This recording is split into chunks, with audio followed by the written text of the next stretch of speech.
আসাম টক্সৰ বিশেষ অনুষ্ঠান খবৰৰ মাজলৈ আপোনালোকক স্বাগতম জনাইছোঁ। আজি আমাৰ সৈতে উপস্থিত আছে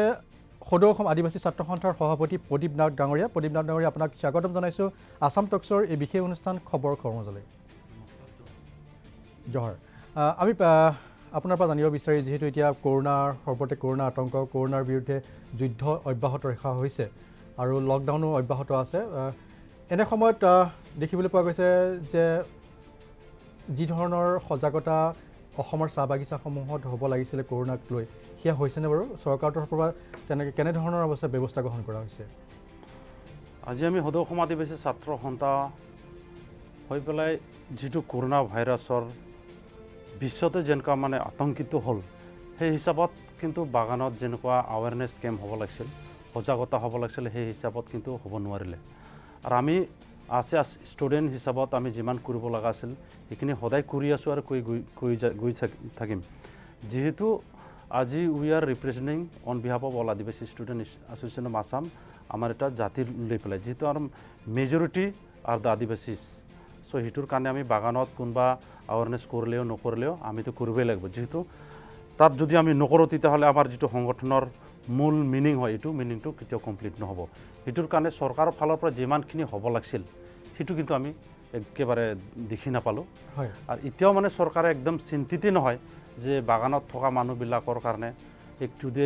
ক'ভিড-19টো যদি বিয়পি পৰি যায় তেতিয়াহ'লে সেইবিলাকক ৰিলিফ কৰাৰ কাৰণে কি কৰা যাব নাযাব। প্লাছ বাগানত এফেক্ট হ'লে কিন্তু একদম আছে চিৰিয়েল হিচাপত, আছে ফুলৰ মালা হিচাপত ধৰিব, সেই বস্তুটো কিন্তু বহুত ডেঞ্জাৰ আৰু এইটো ভয় লগা বস্তু। কিন্তু তাত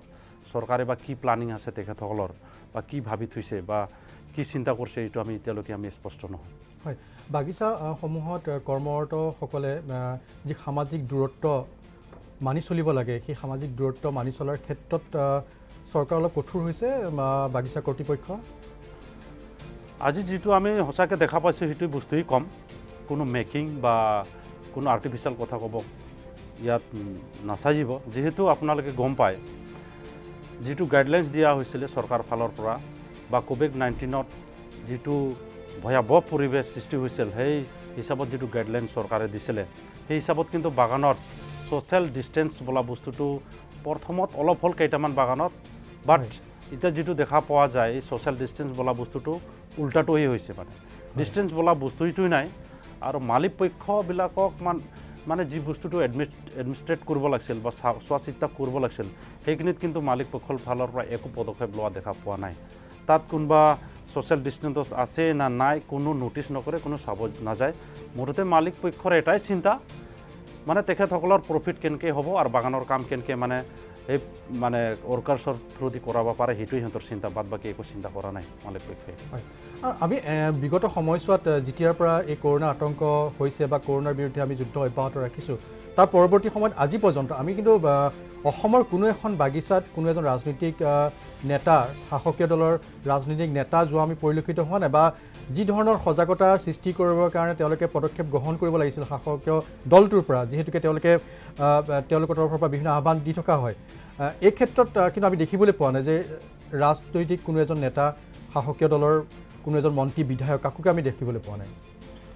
ইয়াত কিন্তু চবতকৈ দুখ লগা কথাই যে আপুনি ঠিকেই কুৱেশ্যনটো আৰাইজ কৰিলে। সঁচাকৈ ৰুলিং গভাৰ্ণমেণ্ট হিচাপত বা সাহসী দলৰ হিচাপত যিকেইটা আমাৰ MLA MP হয়, চৌটু চেপ, পল্লৱ লোচন দাস, আমাৰ কামাখ্যা প্ৰসাদ তাছা, তেৰেছ গোৱালাকে ধৰি যিমানজনে আছে এতিয়া ৰুলিং গভাৰ্ণমেণ্টত, সেইসকল কিন্তু আমি কোনো বাগানত বা কোনো গাঁৱত ভিজিট কৰা আমি দেখি পোৱা নাই। এইটো চবতকৈ দুখ লগা কথা। তেখেতসকলে কিন্তু সদায় কৈছে ইলেকশ্যন কেম্পিং সময়ত, মই ৰাইজৰ হৈ পেলাই কাম কৰিবৰ কাৰণে আহিছোঁ আৰু কৰিম। কিন্তু ৰাইজৰ কথাটোতো বাদ দে, আনকি নিজৰ জনগোষ্ঠীৰ কথাত যদি চাব যাওঁ, আমি কোনো জেগাত তেখেতসকলে ভিজিট কৰি পেলাই আমাৰ মানুহক নিজৰ ভাষাত কমচে কম বুজাই দিবৰ কাৰণে তেখেতসকলক আমি দেখি নাপালোঁ। কাৰণ আজি আমাৰ মানুহবিলাকক এনেই কয়, চবেই জানে যে আদিবাসী পিপল আৰ আনএডুকেটেড বা ইমান সজাগতা নাই। তেখেতসকলক আমি ভালকৈ বুজাব লাগে। কমচে কম নিজৰ ভাষাত হ'লেও যাই পেলাই বুজাব পাৰিলে হয় আমাৰ বিধায়কসকলে বা MLA সকলে, MP সকলে, তেতিয়াহ'লে বহুত ভাল হ'লে হয়। কিন্তু সেইখিনি কাম কিন্তু আমাৰ বিধায়ক বা MLA সকলৰ টাইম নাই, না কৰাৰ ইচ্ছা নাই, না কি ভাবিছে, না আমি নাজানো, বা তেখেতসকলৰ ৰুলিং গভাৰ্ণমেণ্ট হিচাপত তেখেতসকলৰ বা গাইডলাইন্স কি আছে আমি এইবিলাক নাজানো। যিয়ে নহওক কিন্তু নিজৰ জাতিৰ কাৰণেতো কমচে কম একটা হ'লে ষ্টেপ নিজাববীয়াকৈ হ'লেও এটা ল'ব লাগিছিলে আছে হিউমেন বিং আছে নিজৰ জাতিগত চিন্তা কৰি পেলাই যাতে সেই কামখিনি কৰাটো আমি বহুত ভাল পালোঁ হয় কিন্তু এইবিলাক বস্তু কৰাটো আমি দেখি নাপালোঁ আৰু যদি সঁচাকৈ বেমাৰটো সঁচাই ইমান চিৰিয়াছ হয় আমি ভাবোঁ এতিয়া সময় আছে তেখেতসকলে টীম বনাই বা ছ'চিয়েল অৰ্গেনাইজেশ্যনবিলাকক লৈ পেলাই যাতে সেইবিলাক কাম যদি কৰা যায় তেতিয়াহ'লে চৰকাৰৰ যিমান টকা পইচা এই বেমাৰত খটাই আছে সেই পইচা টকাবিলাক বাচি গ'লে বেলেগ কামত আমি খটাব পাৰিম গতিকে আমি ৰুলিং গভাৰ্ণমেণ্টক তথা আমাৰ আদিবাসীবিলাক যিবিলাক নেতৃত্ব দি আছে MLA MP থাকি পেলাই তেখেতসকলে গাঁও বাগানবিলাকত ভিজিট কৰিব লাগে কিন্তু আমি বেলেগ কামত ভিজিট কৰা আমি দেখা পাই আছোঁ কিছুমান জেগাত যেনিবা পাৰ্টিৰ কামত তেখেতসকলে ভিজিট দি আছে তেখেতসকলে পাৰ্টিৰ কামটো এক্সটেনশ্যন কৰাৰ কাৰণে কিছুমান ছাবজেক্ট লৈ পেলাই কিন্তু ভিজিট কৰি আছে সেইবিলাক কামত কিন্তু আমি ভিজিট কৰা দেখা পাই আছোঁ কিন্তু জাতিক বচাবৰ কাৰণে মানুহক বচাবৰ কাৰণে কৰোনা ভাইৰাছ লৈ পেলাই অনলি ওৱান ছাবজেক্ট লৈ পেলাই কিন্তু কোনো জেগাত আমি যোৱাটো আমি দেখি পোৱা নাই যোনটো মানে প্ৰকৃতত আমি যোনটো দেখা পাইছোঁ সেইটো কথা কিন্তু আমি কৈছোঁ যদি কোনোবা জেগাত গৈছে তেতিয়াহ'লে আমি এতিয়ালৈকে স্পষ্ট নহয় তেখেতসকলে যিটো ৰুলিং গভাৰ্ণমেণ্ট হয় এইবিলাক বস্তু তেখেতসকলে আমাৰ জনগোষ্ঠীক কমচে কম স্পষ্ট কৰিব লাগে আমাৰ লগত লৈ পেলাই তেখেতসকলে আলোচনা কৰিব লাগিছিল আমিওতো যথেষ্ট তেখেতসকলক সহায় কৰাত আমি আগে পিছে আছোঁ সদায় সাজু হৈ থাকোঁ আমি কোনোদিন তেখেতসকলক আমি নাই বুলি কোৱা নাই কিন্তু তেখেতসকলৰ ফালৰ পৰা আমাৰ তাত একো ফোনো অহা নাই বা একো মাত বোলো একো দিয়া নাই তো গতিকে আমি এইখিনিত ক'ব পাৰিম যে তেখেতসকলে এতিয়ালৈকে আমাৰ আনকি নিজৰ জনগোষ্ঠী হ'লেও কিন্তু একো কাম কৰা নাই বুলি ক'বৰ কাৰণে আমি বাধ্য হৈ গৈছোঁ অতি দুৰ্ভাগ্যজনক এনেধৰণৰ মানসিকতা এইসকল ৰাজনৈতিক নেতাৰ এইসকল শাসকীয় দলৰ ৰাজনৈতিক নেতা মন্ত্ৰী বিধায়কৰ বা সাংসদৰ এই মনোভাৱটো কিয় নিজৰ জাতিটোৰ প্ৰতি নিজৰ জনগোষ্ঠীটোৰ প্ৰতি তেওঁলোকৰ কোনো দায়বদ্ধতা নাই নেকি আজি যিটো কাম হৈ আছে বা যিটো কাম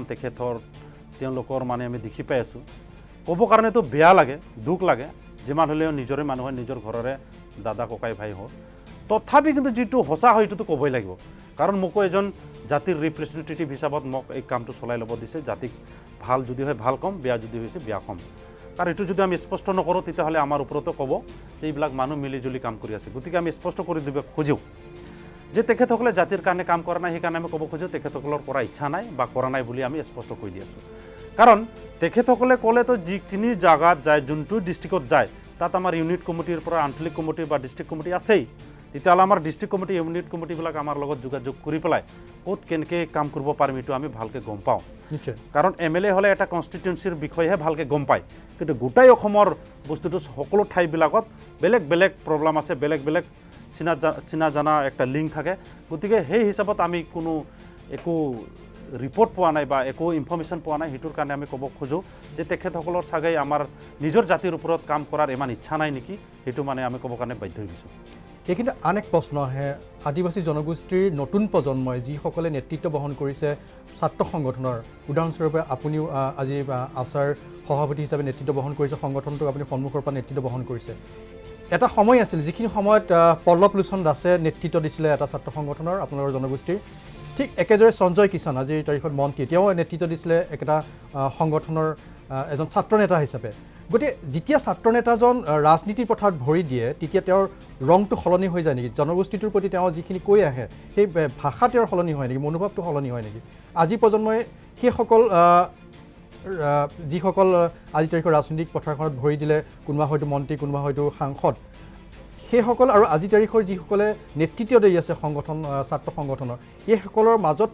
পাৰ্থক্য দেখা পাব বুলি ভাবেনে যিটো আমি আলোচনা কৰি আছোঁ ইয়াত এটা বহুত দুখ লগা কথা কিয়নো আজি গ্ৰাছ ৰুটৰ মানুহবিলাকে তেখেতসকলক ভোট দি পেলাই জিতাই পেলাই পঠায় যে এটাই মাত্ৰ কাৰণ হয় তেখেতসকলে গ'লে আমাৰ দুখৰ কথাটো যাতে ইমান বুজাব দৰকাৰ নহ'ব ইমান টাইম নালাগিব বুলি আশা কৰিহে পঠায় কাৰণ তেখেতসকলে ৰাইজৰ পৰা আন্দোলন কৰি পেলাই অহা মানুহ হয়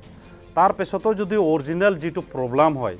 নিজৰ জনগোষ্ঠীৰ বা অৰিজিনেল যিটো দুখ হয় যিটো সলিউশ্যনত আনিব লাগে যিটো ইছ্যু লৈ পেলাই সেইখিনি বস্তু যদি ইলেকশ্যন জিতাৰ পিছত যদি আৰু বুজাব লগা হয় সেইটো চবতকৈ দুখ লগা কথা এক নম্বৰ 2 নম্বৰ পইণ্ট হ'ল যিকেইটা মানুহ অলৰেডি জানেই প্ৰব্লেম কোনটো আমাৰ জনগোষ্ঠীৰ জ্বলন্ত প্ৰব্লেম কাৰণ তেওঁলোকে এটা সমষ্টিৰ বিধায়ক হ'ব পাৰে কিন্তু তেওঁলোকে এটা সময়ত প্ৰতিনিধিত্ব কৰিছিল এটা ছাত্ৰ সংগঠন গতিকে অসমখন তেওঁলোকৰ নখ দৰ্পণ থাকে নিশ্চয় নিশ্চয় তো সেইখিনি কথা আদিবাসী জনগোষ্ঠী কিন্তু বহুত আশা কৰে তেখেতৰ ওপৰত তেখেতসকলৰ মানে থাকাতে যে কিবা এটা জাতিটোৰ হ'ব নেকি জাতিটোৰ হ'লেতো আমাৰ নিশ্চয় কিবা এটা হ'ব কাৰণ আজি কম্পিটিশ্যনৰ এটা যুগ হয় ইয়াত সকলো জনগোষ্ঠীবিলাকে কিবা নে কিবা কৰি এটা কম্পিটিশ্যনত আহি গৈছে আৰু তেখেতসকলে সবেই নিজে নিজেকৈ অলপ ডেভেলপ হৈছে সেই হিচাপত আমাৰ জনগোষ্ঠীবিলাক তেখেতসকলক আশা কৰে ভৰসাও কৰে কিন্তু তেখেতসকলে কি হয় নাজানো যেতিয়া পদটো পাই যায় মিনিষ্টাৰ পায় তাত আমি বিৰাট ভাল পাওঁ যেতিয়া মিনিষ্টাৰ হৈ যায় কেবিনেট মিনিষ্টাৰ হৈ যায় আমাক বহুত ভাল লাগে যে আমাৰ কোনোবা এজন মানুহ কেবিনেটত আছে চাগৈ আমাৰ জাতিৰ কাৰণে নিশ্চয় কিবা না কিবা এটা কাম কৰিব বা এছেম্বলিত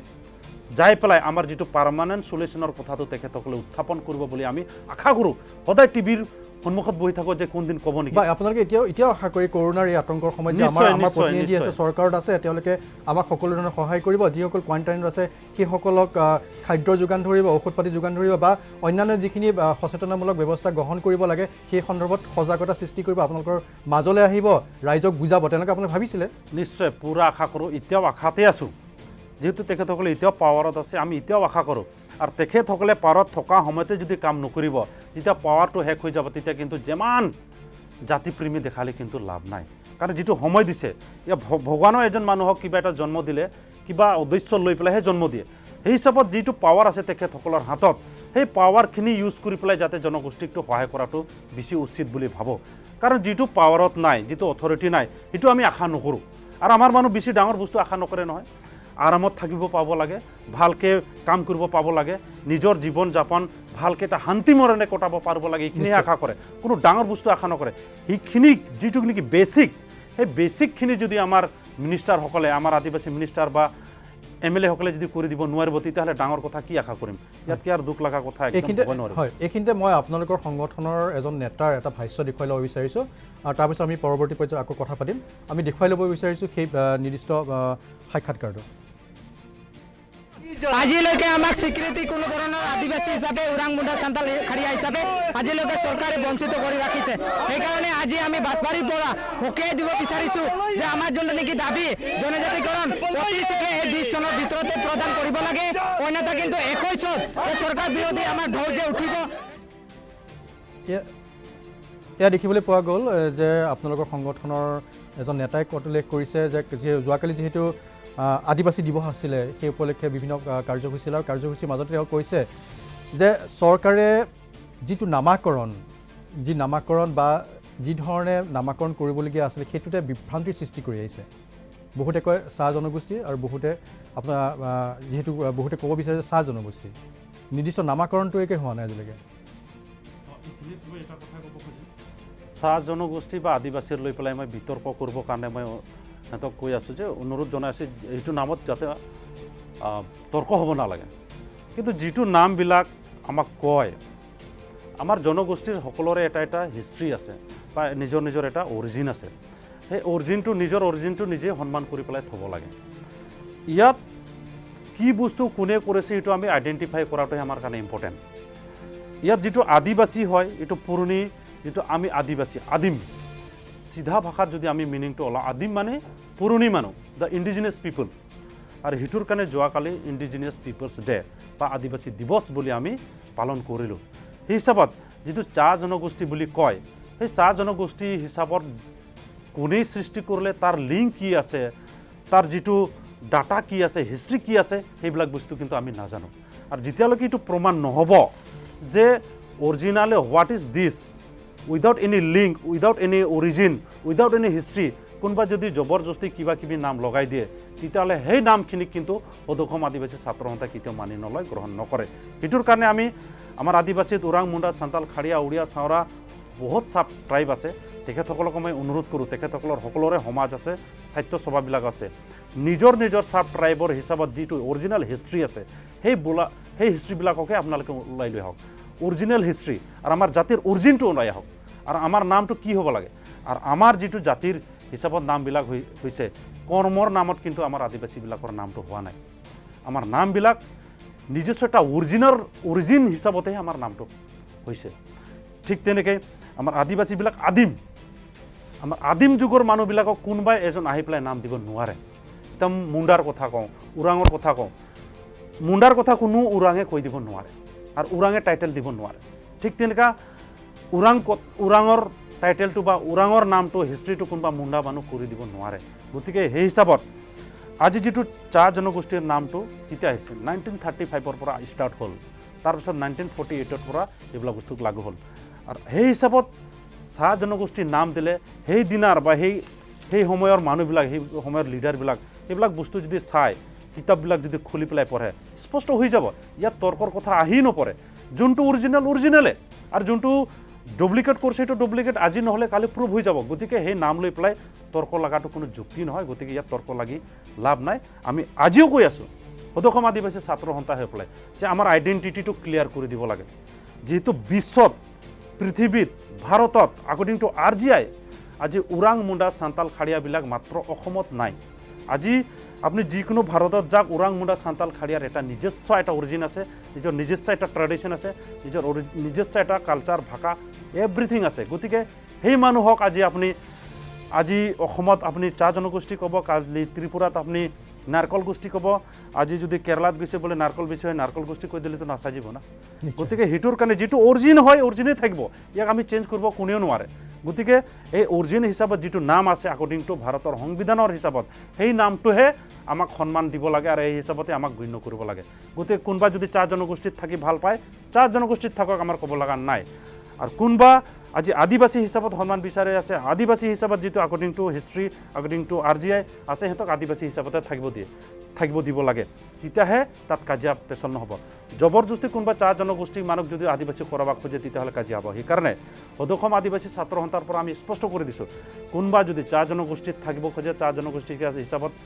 যিকোনো কাম কৰিব খোজে তেখেতসকলক সেই হিচাপতে কাম কৰি যাই থাকক আমাৰ ক'ব লগা নাই আৰু যিকেইটা আদিবাসী হিচাপত হৈ থাকি পেলাই কাম কাজ কৰি পেলাই আগুৱাই যাব খোজে নিজৰ হিষ্ট্ৰীটো নিজৰ কালচাৰটো আগুৱাই ল'ব খোজে সেইবিলাকক কিন্তু আদিবাসী হিচাপতে কৰিবৰ কাৰণে দিয়ক তাত বাধা কৰিব নালাগে কিন্তু এই নামাকৰণটো হঠাৎ ক'ৰ পৰা আহিল আৰু নামাকৰণটোক লৈ কোনে ষড়যন্ত্ৰ কৰিছে কাৰণ বছৰ ধৰি একাংশই কয় যে কোনো কাৰণতে আমি মানি ল'ব নোৱাৰোঁ যে চাহ জনগোষ্ঠী বুলি এটা ট্ৰাইব থাকিব পাৰে এটা জনগোষ্ঠী হ'ব নোৱাৰে কাৰণ কৰ্ম আপুনি এইমাত্ৰ ক'লে যে কৰ্মক লৈ কোনো জনগোষ্ঠীৰ সৃষ্টি হ'ব নোৱাৰে তেওঁৰ ইতিহাস থাকিব লাগিব প্ৰতিটো জনগোষ্ঠীৰে নিশ্চয় আজি আমাৰ কৰ্ম হিচাপত যদি চাওঁ আজি খেতি আৰু কৰি আছোঁ কালি মাটি শেষ হৈ গ'লে আমি বিজনেছো কৰিম তেতিয়াহ'লে আমাৰ নামটো কি চেঞ্জ হৈ যাব নেকি তেতিয়াহ'লেতো হিষ্ট্ৰীটো আমাৰ বাৰে চেঞ্জ হৈ থাকিব গতিকে আজি খেতি কৰি আছোঁ আজি খেতিয়ক বুলি ক'ব পাৰে কালি যদি বিজনেছ কৰোঁ বিজনেছ বুলি ক'ব পাৰে কালি যদি আমি চাকৰি কৰোঁ তেতিয়াহ'লে চাকৰিয়াল জাতি হ'ব নেকি গতিকে সেইটো যাতে ভুল কৰিব নালাগে আমাৰ যিটো অৰিজিন হিচাপতে থাকিব দিয়ক আৰু অৰিজিন হিচাপতে আমি সন্মান দিম আৰু কালচাৰটো আমি বজাই থাকিম গতিকে সকলো বস্তু চেঞ্জ কৰা পাৰে নোৱাৰা নহয় কিন্তু চেঞ্জ কৰি দিলে যে চব বস্তুটো চবে আকচেপ্ট কৰি ল'ব সেইটো কিন্তু হ'ব নোৱাৰে আজি আমি নিজস্ব এটা ভাষা আছে মুণ্ডাবিলাক মুণ্ডা ভাষা ওৰাংবিলাক ওৰাং ভাষা ওৰাং মানুহক ওৰাং ভাষাটোক আমি জবৰদস্তি যদি কালি চাওৰা ভাষা শিকাই দিম তেখেতক কম আজিৰ পৰা আপুনি চাওৰা কৈ দিলেতো নহ'ব নহয় সেইটোৰ কাৰণে সেই বস্তুটো যোনটো অৰিজিন হয় অৰিজিন থাকিব দিব লাগে আৰু তাত কোনো কাজিয়া পেচাল হোৱাটো আমি নিবিচাৰোঁ আৰু এইটো কাজিয়া পেচাল কৰা কোনো ছাবজেক্টেই নহয় কিন্তু এই শব্দবিলাক এইটো কিন্তু পলিটিচিয়ানবিলাকেহে কৰে ইয়াত কোনো সাহিত্য সভাৰ মানুহ বা কোনো কমন পিপল কোনো একো নকৰে তাত কিন্তু পলিটিচিয়ানবিলাকেই কৰে এইটো এটাই কাৰণ সেইবিলাক ষড়যন্ত্ৰ কৰি পেলাই কাজিয়া পেচাল কৰাই পেলাই কিন্তু পলিটিচিয়ানবিলাকৰ কিন্তু ডাঙৰ বেনিফিট হয় আৰু কি কৰে এতিয়া আপুনি যদি চায় সেই নামবিলাকত বিভিন্ন জনগোষ্ঠীবিলাকক একেলগত ভৰাই পেলাই কমচে কম এটা ভোটাৰ বেংক বঢ়িয়াকৈ হৈ যায় আৰু আপুনি যদি হিচাপ কৰে এতিয়াও ওৰাং মুণ্ডা চান্তাল খাৰিয়া উৰিয়া চাওৰাকে মিলাই তাত কমচে কম আমাৰ মানুহ এতিয়া যিটো লিষ্টৰ মতে আমাৰ 109টা জাতি আছে 109টা জাতিৰ যথেষ্ট সংখ্যা আছে এইবিলাকক যদি ভোটাৰ হিচাপত হিচাপ কৰোঁ ইমান ধুনীয়া এটা ভোট বেংক হৈ যায় তাত আমি যিকোনো চৰকাৰ হৈ পেলাই যিকোনো এটা আমি টকা দি দিম তোমালোকক আমি ডেভেলপৰ কাৰণে অমুক টকা দিছোঁ তুমুক টকা দিছোঁ বুলিতো আমি বাহ ল'ব পাৰোঁ না সেইটোৱে কিন্তু ৰুলিং গভাৰ্ণমেণ্টবিলাকে কিন্তু বাৰে এইবিলাকে কৰি আছে কংগ্ৰেছ থকা সময়ত কংগ্ৰেছে এনেকৈ কৰিলে এতিয়া ৰুলিং গভাৰ্ণমেণ্ট বিজেপি আছে বিজেপিও সেইটোৱে কৰি আছে যিকোনো বস্তু আজি এই চাহ জনগোষ্ঠীৰ নামত দি আছে আমি বেয়া পোৱা নাই ঠিক আছে যিকেইটা মানুহ চাহ জনগোষ্ঠী হিচাপত কৰক কিন্তু যিকেইটা মানুহ আদিবাসী হিচাপত থাকিব খুজি আছে বা আদিবাসী হিচাপতে যি বস্তু বিচাৰি আছে সেইখিনি বস্তুটো কিন্তু আদিবাসী হিচাপত দিয়ক সেইটোৰ কাৰণে আমি অসম আদিবাসী ছাত্ৰ সন্থাই আমি দাবী কৰিছোঁ যে আদিবাসীৰ নামত আদিবাসীৰ এটা ছেপাৰেট ৱেলফেয়াৰ বৰ্ড হ'ব লাগে আৰু আদিবাসী হিচাপত এটা আদিবাসী মিনিষ্ট্ৰী এটা ছেপাৰেট হ'ব লাগে তেতিয়াহে বস্তুটো স্পেচিফিক হ'ব আজি আদিবাসী হ'লে আদিবাসীবিলাকে পাব বেনিফিটটো আৰু চাহ জনগোষ্ঠী হিচাপে চাহ জনগোষ্ঠীবিলাকে পাব তাত কোনো কাজিয়াৰ কথাই আহি নপৰে কিন্তু চৰকাৰ সেইটো কৰিব নোখোজে কাৰণ কাজিয়া যদি নহয় তেতিয়াহ'লে বেনিফিট কেনেকৈ লাগিব নিশ্চয়। কাজিয়া হ'লেহে এটা ছাইডত যাই পেলাই তেখেতসকলে বেনিফিটটো আদায় কৰিব পাৰিব গতিকে সেই ছিষ্টেমবিলাকে কিন্তু তেখেতসকলে শেষ কৰিব লাগে আৰু এইবিলাক কথা মাত্ৰ চৰকাৰে মাত্ৰ আলোচনা কৰি পেলাই শেষ কৰিব নোৱাৰে গতিকে ছ'চিয়েল অৰ্গেনাইজেশ্যনবিলাকক লৈ পেলাই এইবিলাকক আলোচনা কৰাৰ পিছতে এইবিলাক সমাধানত আনিব পাৰে গতিকে আমি ৰুলিং গভৰ্ণমেণ্টক আমি অনুৰোধ কৰোঁ সেই ছাবজেক্টক লৈ পেলাই তেখেতসকলে মাতিব লাগে আৰু আমাৰ লগত আলোচনা কৰক তেতিয়াহে সেইবিলাক ছাবজেক্টত অতি সোনকালে মানে শান্তি আহিব আৰু ডেভেলপ হ'ব অতি সোনকালে সমাধান হয় আমি এইখিনিতে দেখুৱাই ল'ব হৈছে এটা সাক্ষাৎকাৰ আৰু এই সাক্ষাৎকাৰটো আমি দেখুৱাই লোৱাৰ পিছত পুনৰ আমি আলোচনাৰ মাজলৈ যাম চৰকাৰক আমি দাবী কৰা নাই সেইবিলাক বস্তুহে চৰকাৰে দিব বিচাৰে কেৱল মাত্ৰ চৰকাৰে যিটো বস্তু নেকি আমি কোনোদিনাই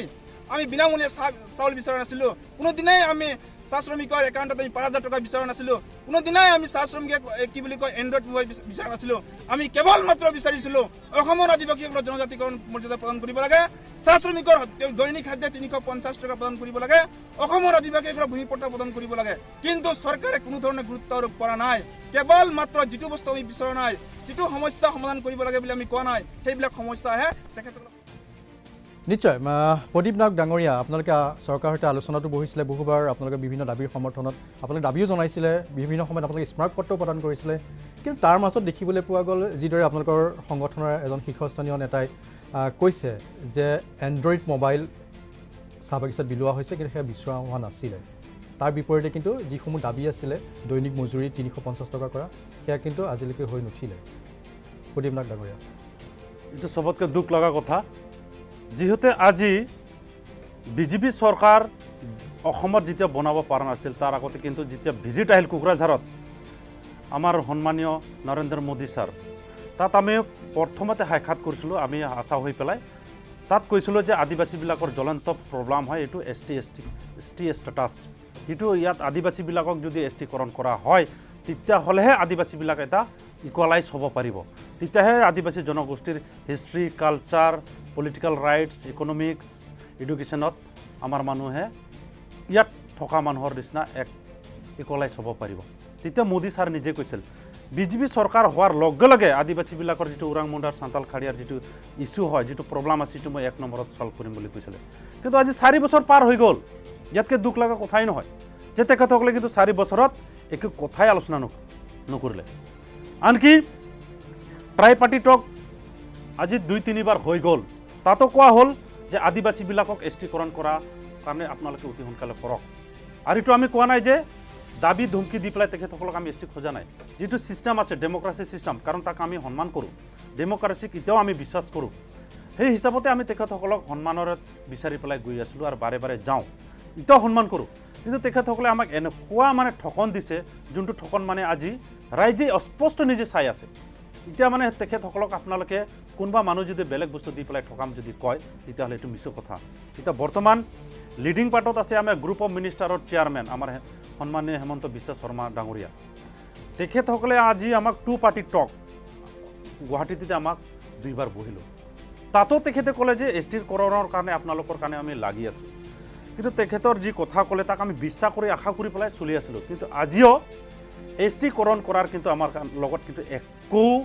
ইনিচিয়েটিভ লোৱাটো আমি দেখি পোৱা নাই আৰু তেখেতৰ যিটো মটিভ যে আদিবাসীক যে এছ টিকৰণ কৰাব তাত কিন্তু কোনো ইণ্টাৰেষ্টে বোলা বস্তুটো আমি দেখি পোৱা নাই তেখেতে মাত্ৰ আশা কৰি আছে আদিবাসীবিলাকৰ ভোটটো পাওঁ কেনেকৈ সেইটোহে মাত্ৰ কেলকুলেশ্যনত চলি আছে আৰু সেই অংকতহে তেখেতসকলে কাম কৰি আছে কিন্তু আদিবাসীবিলাকক বচাৰ ক্ষেত্ৰত ডেভেলপ কৰাৰ ক্ষেত্ৰত আইডেণ্টিটি যিটো ক্ৰাইচিছ হৈছে সেইটো কিন্তু ছেটেলমেণ্ট কৰাৰ ক্ষেত্ৰত কিন্তু তেখেতসকলে আলোচনা কৰা নাই আৰু ঠিক তেনেকৈ আমি ক'ব পাৰিম অমিত শ্বাহৰ লগত যেতিয়া আমি আলোচনা হ'লোঁ তেতিয়া অমিত শ্বাহ নিজেই কৈছিল যে মই আদিবাসীবিলাকৰ যিটো জ্বলন্ত প্ৰব্লেম হয় মই অতি সোনকালে সমাধান কৰাৰ কাৰণে মই নিজে লাগিম বা নিজে ঠিক কৰিম আৰু অসমতো ভিজিট কৰিব আহিম কিন্তু অসমত ভিজিট কৰি পেলাই তেখেতসকলে গুচি গ'ল কিন্তু আমাৰ লগত আদিবাসীৰ ছ'চিয়েল অৰ্গেনাইজেশ্যনকেইটাৰ লগত কিন্তু কোনোদিন আলোচনাত নবহিলে তেখেতসকলে মূল্যৱান বুলিয়ে নাভাবিলে যদি আমি মূল্যৱান নহয় তেতিয়াহ'লে ইলেকশ্যনত আমি তেখেতসকলৰ কাৰণে কিয় আমি কাম কৰিম কিন্তু যোৱা ইলেকশ্যনত আমি কোনো ষ্টুডেণ্ট ইউনিয়নে অপেনলি কাম কৰা নাই তেখেতসকল হৈ পেলাই কিন্তু আপোনালোকে মুকলিকে সমৰ্থন কিন্তু আজি মই নিজে প্ৰেচিডেণ্ট হৈ পেলাই ষ্টুডেণ্ট ইউনিয়নৰ লিডাৰ হৈ পেলাই যোনটো নেকি নাচাজেও মানে এইটো কৰা নাযায় তথাপি আমি জাতিৰ স্বাৰ্থত ৰিস্ক লৈ পেলাই আমি অপেনলি কেম্পিং কৰিলোঁ বিজেপি হৈ পেলাই আৰু সেই হিচাপত আজি এম পিও জিতিলে বিজেপি চৰকাৰো হ'ল আৰু আমাৰ ৰাইজবিলাকক ইমান আশা দিলোঁ যে বিজেপি আমাক এনেকুৱা ধুনীয়াকৈ আমাৰ লগত আলোচনা হ'ল, এটা ৰিটেন এগ্ৰিমেণ্টত দিলে আৰু এই ৰিটেন এগ্ৰিমেণ্টত আমাৰ সন্মানীয় CM তথা সৰ্বানন্দ সোণোৱাল ছাৰৰ ছিগনেচাৰো আছে যে আমি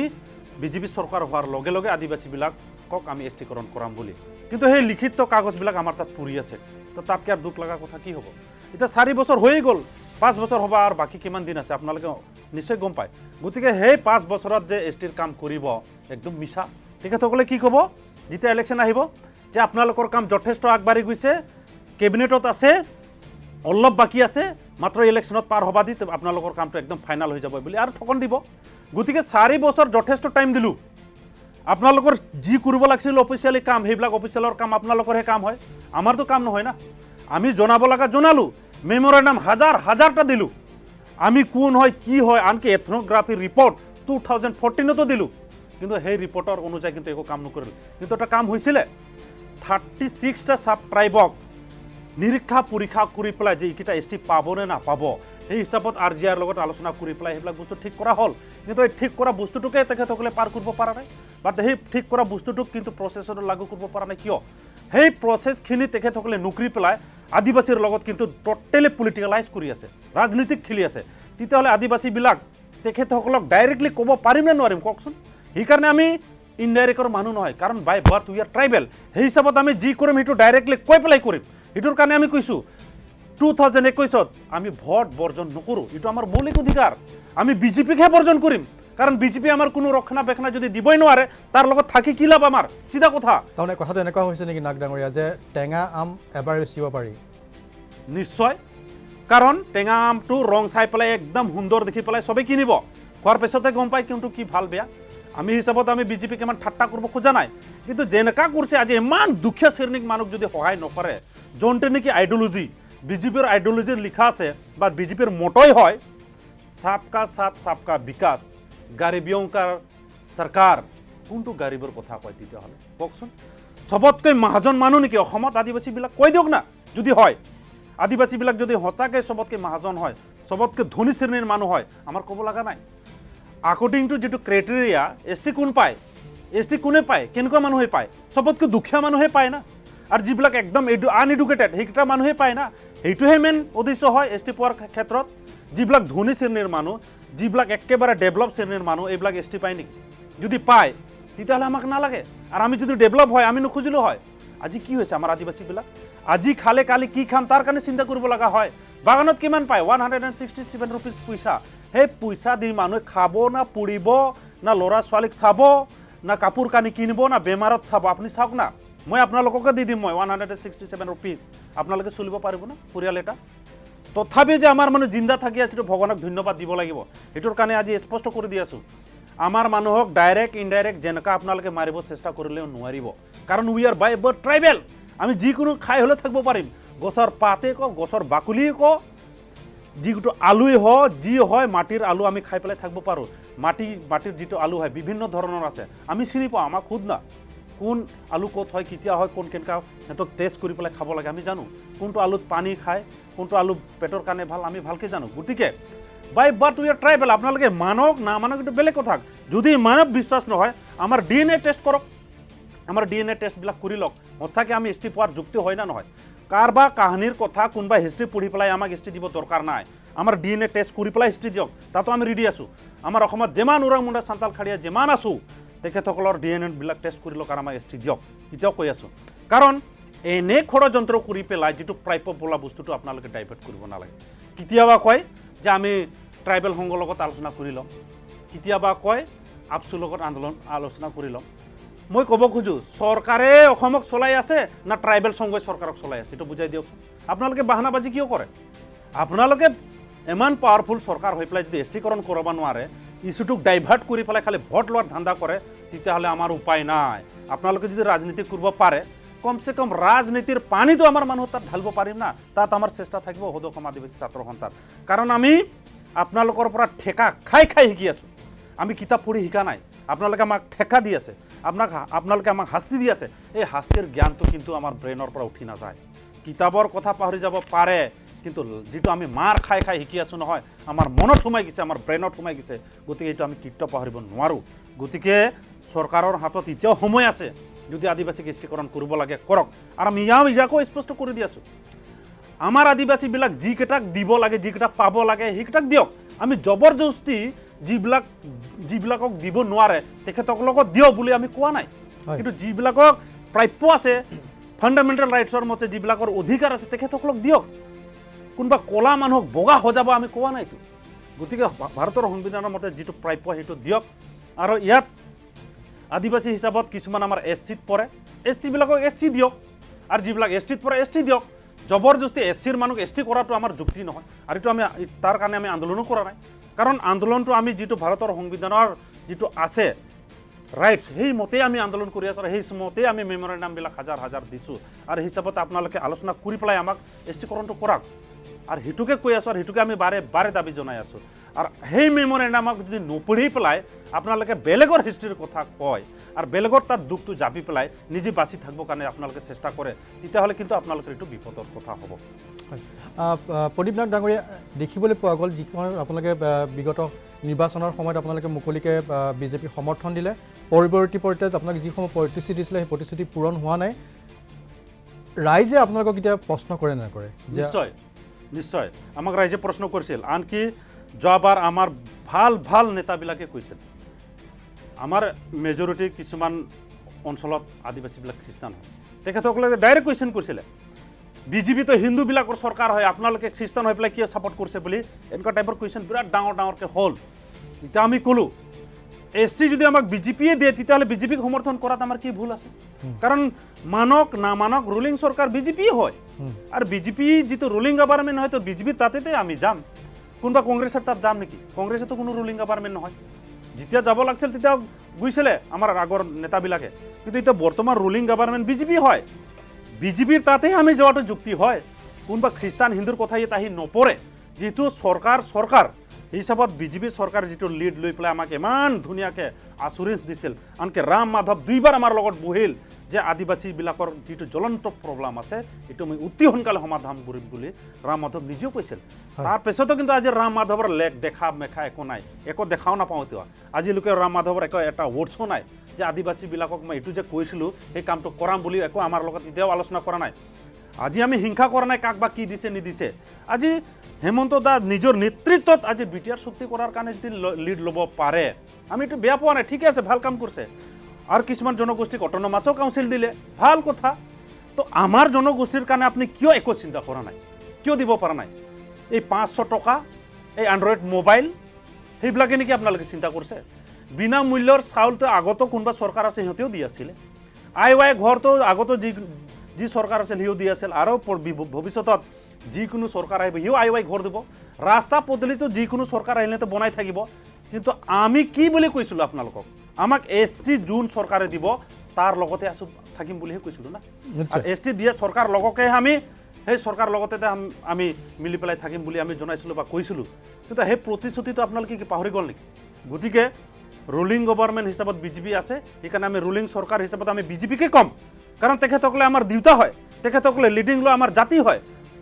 আৰু তেওঁলোকে আপোনালোকক প্ৰতিশ্ৰুতিও দিছিল আৰু সেই হিচাপত তেখেতসকলে যদি প্ৰতিশ্ৰুতি দিয়া বস্তুটো পাহৰি যায় তেতিয়াহ'লে ডাঙৰ কথাবিলাকৰ আৰু কি কৰিব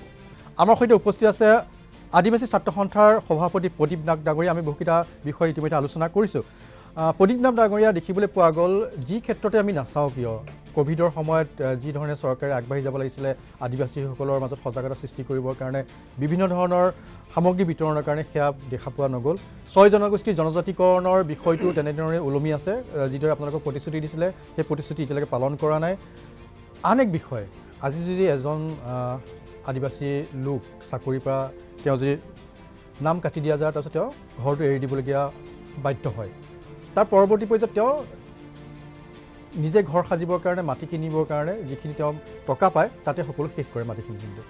কিন্তু ইয়াৰ বিপৰীতে আপোনালোকে দাবী কৰি আহিছিলে যে ম্যাদী পট্টা দিব লাগে চৰকাৰে আপোনালোকক হয়তো প্ৰতিশ্ৰুতি দিছিলে ন নিৰ্বাচনৰ প্ৰাক মুহূৰ্তত নিশ্চয় বিজেপি চৰকাৰে আমাৰ লখিমপুৰ ডিষ্ট্ৰিক্টত যেটো অন বিহাফ অফ বিজেপি চৰকাৰ হৈ ৰিপ্ৰেজেণ্ট কৰিছিল আমাৰ পল্লৱ লোচন দাস তেতিয়া তেখেতে ৰেভিনিউ মিনিষ্টাৰো আছিলে সেই হিচাপতে তেখেতে গৈ পেলাই তাত এটা ক'লে যে বাগানত থকাই হওক বা গাঁৱত থকাই হওক আদিবাসীবিলাকক ম্যাদী পাট্টা দিয়া হ'ব। সেই হিচাপত কিছুমান বাগানবিলাকত দিলেই, আৰু এইটো আমি ৱেলকাম কৰিছোঁ, এইটো ভাল পাইছোঁ যে কমচে কম নিজৰ ঘৰত থকাখিনি যদি ম্যাদী পাট্টা হয় আৰু অলপ কাম কৰাৰ কাৰণে যদি ম্যাদী পাট্টা হিচাপত থাকে তেতিয়াহ'লে মানুহৰ এটা সাহস হয় মানে দেশৰ কাৰণে কাম কৰিবৰ কাৰণে বা আগুৱাই যাবৰ কাৰণে। কিন্তু সেই প্ৰতিশ্ৰুতিটো কিন্তু এতিয়া আধা হৈ পেলাই শেষ হৈ গ'ল। আৰু এইটো তেখেতসকলে আছে ইউনিফৰ্ম হিচাপত কৰিব লাগিছিল। সকলো ডিষ্ট্ৰিক্টত বিভিন্ন MLA যোগেদি হওক বা ৰিপ্ৰেজেণ্টেটিভ অফ BJP চৰকাৰৰ হৈ পেলাই কিন্তু যাব লাগিছিল। তেখেতসকলে কিন্তু ইউনিফৰ্ম নকৰিলে আৰু কমপ্লিটো নকৰিলে। আৰু যিটো ম্যাদী পাট্টা দিছে খালি ম্যাদীৰ পাট্টাহে দিয়া হৈছে, সেই ম্যাদী পাট্টাৰ কিন্তু চাৰিসীমা দেখাই দিয়া নাই। যদি চাৰিসীমাটো দেখাই দিয়া নহ'ব তেতিয়াহ'লে মানুহজন কোনটো মাটি বুলি বুজি পাব? কাৰণ খালি পাট্টা লৈ পেলাইতো আমি বুজি নাপাম নহয় মাটিটো মোৰ ক'ত হয়, কোনখিনি জেগাত আছে। গতিকে সেই হিচাপত তেখেতসকলে ম্যাদী পাট্টা দিয়াৰ লগে লগে মাটিৰ চাৰিসীমাটো তেখেতসকলে দেখাই দিব লাগিব। তেতিয়াহে বস্তুটোৰ যিটো প্ৰব্লেম হৈ আছে যিটো চলিউশ্যন হ'ব। নহ'লে কি ক'ব, বাগানতো এনেকুৱা খেলি মেলি হৈ আছে, যোনটো বাগানৰ মাটিৰ পাট্টা দিছে সেইখিনি মাটি কিন্তু অলৰেডি বেলেগৰ দখলত আছে। তেতিয়াহ'লে ডাইৰেক্ট এণ্ড ইনডাইৰেক্ট সেই মাটিৰ পাট্টা দি পেলাই সেই মানুহজনৰ লগত কাজিয়াহে সৃষ্টি এটা কৰা হৈ আছে। গতিকে সেইখিনি কামটো তেখেতসকলে একদম ধুনীয়াকৈ কৰিব লাগে। আমি তেখেতসকলক অনুৰোধ জনাই আছোঁ যে যিটো ম্যাদী পাট্টা দি আছে অতি সোনকালে মাটিৰ চাৰিসীমাটো বুজাই দিব লাগে। আৰু আমি কৈ আছোঁ তেখেতসকলক যে পাৰ মেম্বাৰ কমচে কম 3 বিঘা মাটি দিব লাগে। কাৰণ ঘৰ বনাওঁতে 1 বিঘা লাগে, 2 বিঘা মাটি কমচে কম খেতি কৰি খাব পাবৰ কাৰণে এই 3 বিঘা মাটি এজনত হ'লেহে ভালকৈ এজন পৰিয়াল চলাই ল'ব পাৰিব। কাৰণ বাগানত যেতিয়া কাম কৰে তেতিয়া কিন্তু কোৱাৰ্টাৰ দিয়া হয় চৰকাৰ এইটো কোম্পানীৰ ফালৰ পৰা। যেতিয়া নাম কাটি হোৱাৰ লগে লগে কিন্তু কোৱাৰ্টাৰটো এৰি দিবৰ কাৰণে নোটিছ পঠাই দিয়ে। আৰু যদি নোটিছ পঠাৰ লগে লগে ৰুমটো খালী নকৰে তেতিয়াহ'লে তেখেতৰ ওপৰত মানে জঘন্য মানে এটা অপমান কৰা হয়, ব্যৱহাৰ কৰা হয় বা ধোকা মাকা কৰা হয়, যোনটো নেকি মানে ইলিগেল। কাৰণ তেখেতসকলক এনেকুৱা ইউজ কৰে যে যেতিয়া সিহঁতৰ দৰকাৰ হয় তেতিয়া তেখেতসকলক মানে ধুনীয়াকৈ ইউজ কৰিব, ইউজ কৰা শেষ হৈ গ'ল তেতিয়াহ'লে মানে ডাষ্টবিনৰ নিচিনা পেলাই দিব খোজে। মানুহক এনেকুৱা কেনেকুৱা কৰিব পাৰে? কাৰণ যিটো ট্ৰেড ইউনিয়নৰ যিটো ল' এণ্ড ৰেগুলেশ্যন আছে তাত কিন্তু এনেকুৱাতো নাই নহয় যে নাম কাটি হৈ গ'লে যে তেখেতসকলক খিদি পঠাই দিব লাগে বাগানত পৰা, সেইটোতো লিখা হোৱা নাই। কিন্তু তেখেতসকলক কিন্তু কোনো সন্মান থ্ৰু দি কিন্তু সিহঁতে কাম নকৰে। তেখেতসকলক ৱাৰ্ণিং দিয়ে, তাৰপিছত যদি নামানে তেখেতসকলৰ ৰুমত যাই পেলাই লক কৰি দিয়ে, মানুহবিলাকক ধক্কা মাক্কা কৰি পেলাই ৰুমৰ পৰা খেদিবৰ কাৰণে পূৰা চেষ্টা কৰা হয়। গতিকে যিবিলাক হাজাৰ হাজাৰ মাটি আছে, চেলিং এক মাটি আছে, এতিয়াও বহুত বাগানত মাটি পৰি আছে, সেইবিলাক মাটিত যাতে আমাৰ মানুহবিলাকক দিয়ক, যিবিলাকৰ মানুহ নাম কাটি হৈ যায়, যিবিলাক মানে খাল বিল নিচিনা হৈ আছে এইবিলাকক দি দিয়ক। যিকোনো উপায় কৰিতো ঘৰ চৰ বনাব বা যিকোনো উপায় কৰিতো কাম কৰি পেলাই খাব পৰাটো এটা ঠাই হ'ব। গতিকে সেইটো নকৰি পেলাই কি কৰে, সেই মাটিবিলাকক আৰু বেলেগত তাত বিক্ৰী কৰি পেলাইহে পইচাটো লয়। এতিয়াও ঢেৰ চিলিং এক্টত থকা মাটিবিলাকক অন্য মানুহক দি দিছে আৰু এইবিলাকৰ পৰা সিহঁতে মুনাফা আদায় কৰি আছে। গতিকে সেইবিলাক ছিষ্টেমবিলাক অতি সোনকালে বন্ধ কৰিব লাগে, আমি এইবিলাকক দাবী জনাই আছোঁ। আৰু বাৰে বাৰে কোৱাৰ স্বত্তেতো কিন্তু কোনো দিন ধ্যান নিদিয়ে আৰু উল্টাহে আমাৰ মানুহৰ ভুল বুলি দেখাই দিব খোজে। আৰু চৰকাৰে মেনেজমেণ্ট যি কয় তাৰ মতেহে চলে, কিন্তু যিবিলাক ৱৰ্কাৰ্ছ হয়, যিবিলাক কাম কৰা মানুহ হয়, বাগানত কৰ্মচাৰী হয়, আমাৰ বাগানৰ একদম সৰু শ্ৰেণীৰ যিবিলাক কাম কৰা সিহঁতৰ কথা কিন্তু কোনোদিন নুশুনে। আজি যিবিলাক আপোনালোকে গম পায় তাত লিখা থাকে লেবাৰ ক্লাব, ষ্টাফ ক্লাব। তাৰ মানে কি, ষ্টাফ ক্লাবত ষ্টাফৰ মানুহে মাত্ৰ আলোচনা কৰে, লেবাৰ ক্লাবত লেবাৰবিলাকে আলোচনা কৰিব লাগে। কিন্তু লেবাৰ ক্লাবটো মাত্ৰ নামৰ কাৰণে বনাই দিছে যাতে যিটো এগ্ৰিমেণ্ট আছে সিহঁতৰ লিজৰ হিচাপত যে লেবাৰবিলাকৰ লগত আলোচনা কৰিব লাগে, জাষ্ট ৰিপৰ্টে দিয়ে। কিন্তু আজিলৈকে কোনো লেবাৰ লগত কোনোদিন মেনেজমেণ্ট বা মালিক পক্ষই আলোচনা নকৰে। লেবাৰৰ কি প্ৰব্লেম, কি দুখ, কি আপত্তি কোনোদিন নুশুনে। নিয়মৰ মতে লেবাৰৰ লগত মাহে মাহে বহিব লাগে, আপোনালোকৰ কি মানে প্ৰব্লেম আছে, কি লাগে, কি দিগদাৰ পাই আছে, সেইবিলাক বস্তু আলোচনা কৰিব লাগিছে লেবাৰ ক্লাবত, কিন্তু জিন্দাগীত নবহে, কোনোদিন আলোচনা নকৰে। সেইটোৰ কাৰণে আজিলৈকে ভাৰত স্বাধীন হোৱা আজি 1947 স্বাধীন হৈ গ'ল, কিন্তু আজিলৈকে কোনো বাগানৰ এটা ভাল ব্যৱস্থা কৰিব পৰা নাই। কিয়? আজি বাগানত আপোনালোকে ক'ব পাৰে নেকি বাগানত যে লছ হৈ আছে বুলি? হয়, তেখেতসকলে কিন্তু মালিক পক্ষই সদায় কয়, বানচ দিয়াৰ আগে আগে কিন্তু বাগানত কি কয় যে বাগান মে লছ হৈ গিয়া, বাগানত বিৰাট লছ হ'ল, মানে একদম উপায় নাই। যদি ইমানে লছ হয়, ইমানে বেয়া অৱস্থা, বাগানটো কিয় বন্ধ নকৰে তেতিয়াহ'লে? বাগান বন্ধ কৰি পেলাই বেলেগ খেতি কৰক না, কিন্তু সেইটো নকৰি পেলাই পইচাটো কিয় কাটন দিয়ে? আজি যদি লাভে নহ'লা হয় এই বাগানৰ খেতি কিয় ইমান চলি আছে? আজি মানুহবিলাক প্ৰাইভেটতো খুলি দিছে যদি ল চলাই তো প্ৰাইভেট কৰা মানুহবিলাকতো বন্ধই কৰিলে হয় না তেতিয়া সেইটো মানুহবিলাকক এইবিলাক কথা কৈ পেলাই ভুৱা প্ৰচাৰ কৰি পেলাই যিটো নিজে এই মেনেজমেণ্ট বা মালিক পক্ষ যিটো দিব লাগে সেই দিয়াৰ পৰা বাচিবৰ ধান্দাত সেইবিলাক কথাবিলাক কয় আৰু সেইটোৰ কাৰণে এই পাৰ্চেণ্টেজ কিবা টেষ্টবিলাক সিহঁতে কি 20ৰ পৰা 15% 12% দিবৰ ধান্দাত সেইবিলাক কথাই কয় কাৰণ তথাপিও আমাৰ মানুহবিলাক আজিও তেখেতসকলৰ লগত কিন্তু কম্প্ৰমাইজ কৰিহে চলি আছে তো কিছুমান জায়গাত কিছুমান ঘটনা হৈ যায় থাৰ্ড পাৰ্টি কিবা কিবি লগাই দিলে উচ্চতনীমূলক কিবা কথা কৈ দিলে সেই কিবা কিবি হয় কিন্তু তাত যদি আমি মালিক পক্ষ মেনেজমেণ্ট যদি সদায় ৱৰ্কাৰ্ছ ক্লাছ লগত যদি সদায় টক চলি থাকে কিহৰ কাজিয়া নহ'বই আমি এইখিনিতে মাটিৰ কথা ক'বলৈ যাওঁতে আন এক বিষয় আহিছে যে আমাৰ ভূমি জনসাধাৰণৰ আমাৰ নিজৰ ভূমি এই ক্ষেত্ৰত আন এক প্ৰসংগ ইয়াত সংপৃক্ত হৈ আছে বিগত সময়ত দেখা পোৱা গৈছিলে যে আপোনালোকে কা বিৰোধী স্থিতি গ্ৰহণ কৰিছিলে আৰু আপোনালোকে কৈছিলে যে কোনো কাৰণতে বিদেশীক আনিবলৈ দিয়া নহয় আমাৰ ভূমিৰ কেতিয়াও বিদেশীক ল'ব নিদিওঁ কাৰ সন্দৰ্ভত আপোনালোকৰ স্থিতি কি হৈ আছে এইবাৰ সদৌ আদিবাসী ছাত্ৰ সন্থাৰ স্পষ্ট আগৰ পৰাই আছে এতিয়াও আছে আমি কাক কোনোদিন সমৰ্থন কৰা নাই কোনোদিন কাক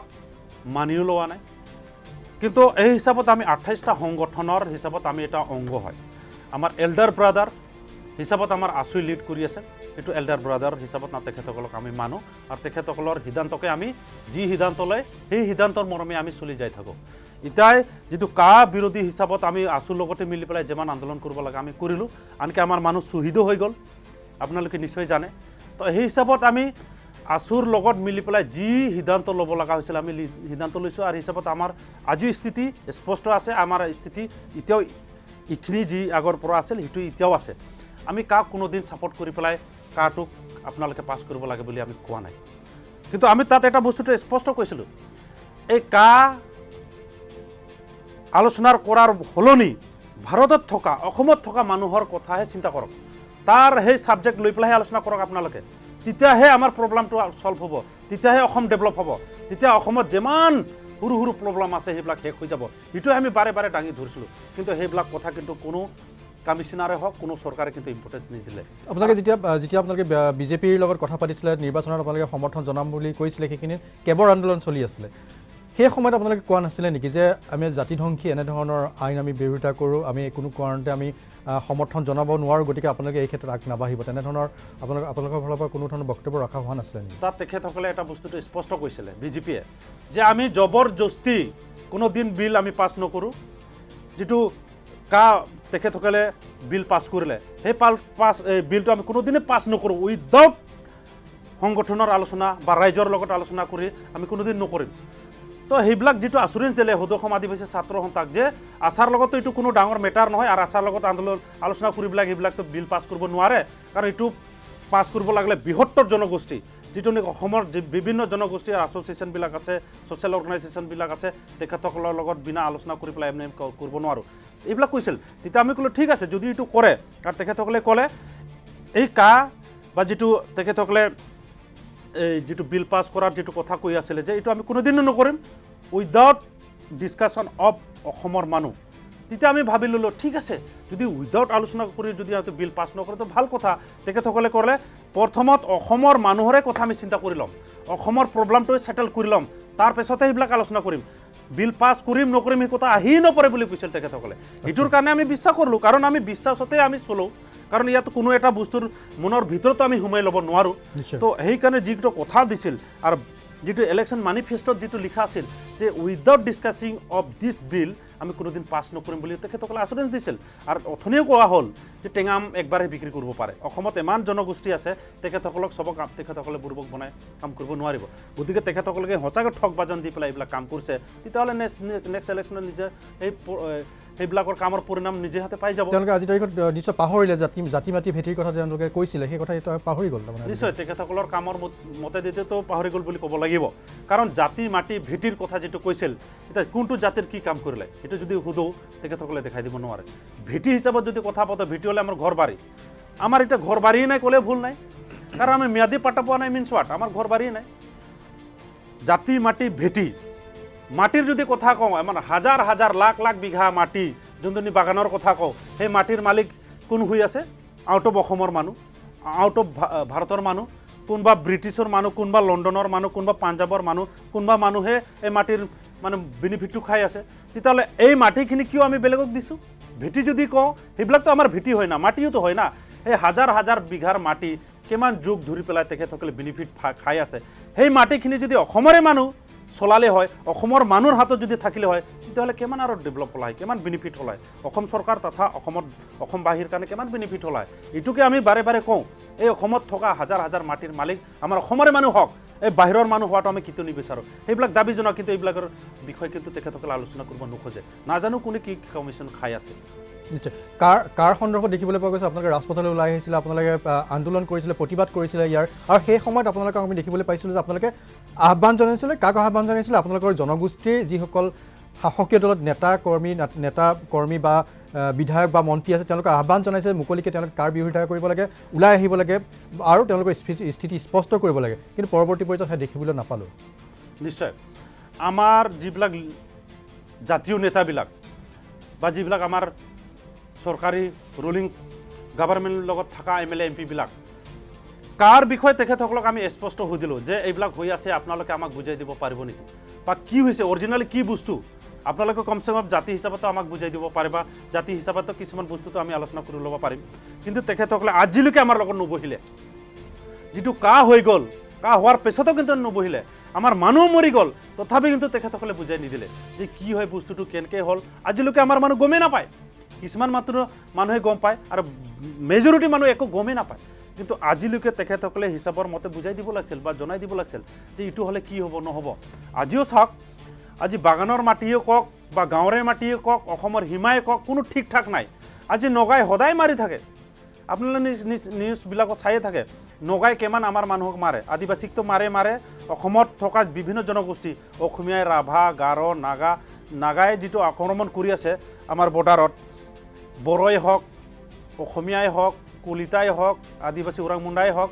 আটাক কৰি থাকে, মাহতে একবাৰ মাৰি থাকে। মাটিৰ টেক্স উঠাব আহি যায়, যেনেকুৱা নেকি তেখেতসকলে ইণ্ডিয়াৰ মানুহ নহয়, বেলেগ দেশৰহে মানুহ হয়, সেই হিচাপত কাম কৰি আছে। তাতো ঠিক কৰিব পৰা নাই। আনকি ৰুলিং গভৰ্ণমেণ্টে আৰু MLA MP হৈ পেলাই নিজৰ জনগোষ্ঠীৰ স্বাৰ্থতো কিন্তু তাত যাই পেলাই মাত মাতিব নোৱাৰে, এছেম্বলিটোতো এটা চাউণ্ড নুঠায়, তেতিয়াহ'লে তাতকৈ দুখ লগা কথা কি হ'ব? তাত আমি দেখা পাওঁ